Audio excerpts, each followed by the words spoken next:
Everyone, and welcome to this video. Today I will show with you how to open ADCB saving account. So guys, go to Google and search for ADCB and click the first result.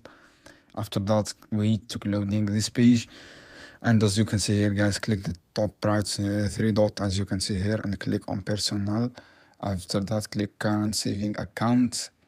After that guys, wait to loading page and click this option saving ADCB and scroll down guys. Scroll down, you should be fill this information guys.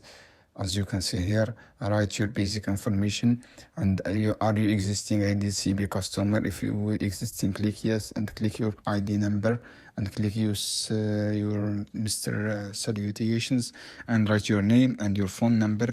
After that, your email address and click next and agree for term and condition. And this is how you can do guys to open saving personal account.